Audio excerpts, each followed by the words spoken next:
I'm Paul. I am a Filipino martial artist. I'm 37. I've been training a long time. I'd say over 25, almost 30 years.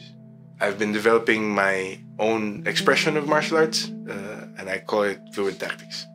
Ethnically, I am Chinese, born and raised in the Philippines, specifically in Manila. So I don't know anything other than being Filipino culturally.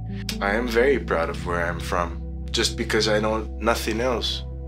Manila's a crazy town, man. Manila can be the best city you've ever known just because you can do most things in good and bad. But Manila's a tough city. Lots of contrasts. You'll see Richie Rich and you'll see the worst poverty you've ever seen maybe. The pride that I have for my country is to do with the people that are in it.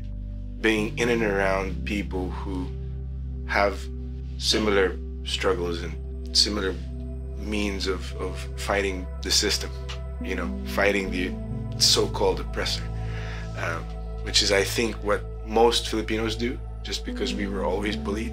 Filipino martial arts is no different. We needed an outlet. We needed a way to protect ourselves from invaders, oppressors, these days bullies generally. As much as there are so many different things that the Filipinos have done for the world, still not many are recognized.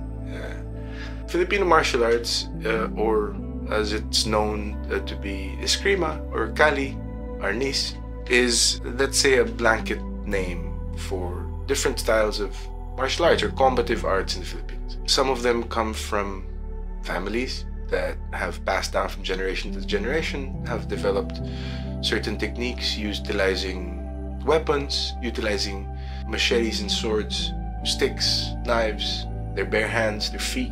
A lot of the Filipino culture is a bladed culture. It is something that is part of our nature to be bladed, because a lot of fishermen, a lot of farmers, these days there's so many different things that involve Filipino martial arts. I was told, I don't know how true it is, about 90% of your action films, in Hollywood at least, is done with some form of Filipino martial art. I don't doubt that. Bruce Lee's best friend is Filipino. Filipino martial arts, or Filipino as a people, have stood the test of time, of weather, of bullying, of oppression, is adaptability. Everything that I do is to respect how I was taught. But at the same time, it's a constant battle between tradition, or at least how I understood tradition, and innovation.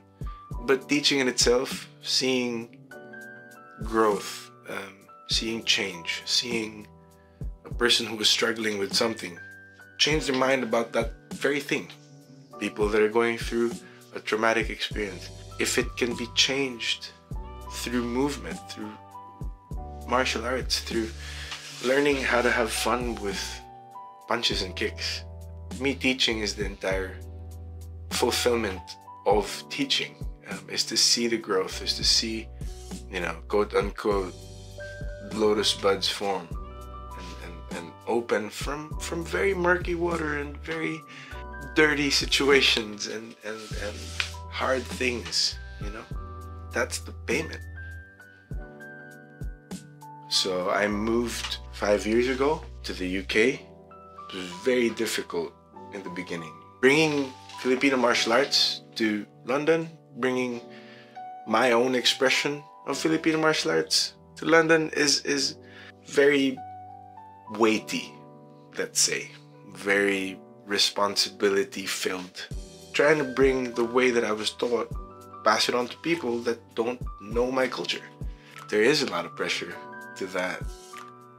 To be able to pass it on the way that I believe will respect my teachers, respect the way that I grew up. Just now that I say it, it's very hefty to say, bringing entire culture, at least my section of culture, to a different country, let alone London. This town ain't kind, man. Manila isn't kind either. And being able to have that contrast here, I think, is a has been a good journey for me so far. It's taught me how to stick to some of the principles that I've had and some of the things that I've taught to do and to be and to express the way that I express it. Am I right? Probably not. Am I wrong? Not all the time. Do I genuinely want people to learn it? Abso-fucking-lutely. There's no other way for people to see what I see. Martial arts has done everything for me. Makes it a little bit easier to walk through life because I know I can take some hits, some pain, some forms of hardship. To me, martial art is not an activity because I learned it mostly was through pain. You understand, like the training and the, you're ripping your body apart and just to get yourself flexible or mobile or this and that. And without that, I don't think I'd have been as resilient as I am today. I wouldn't have been as respectful or as polite as I am without going through martial arts.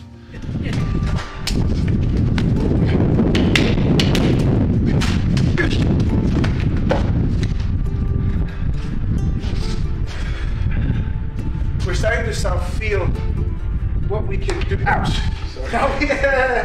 What we can do. Yeah.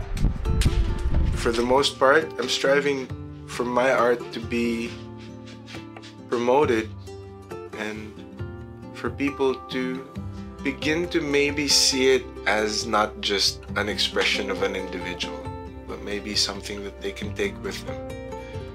The principles, the concepts, movement, take with them and also eventually pass on to other people. We don't take anything when we're dead, but we can leave something behind.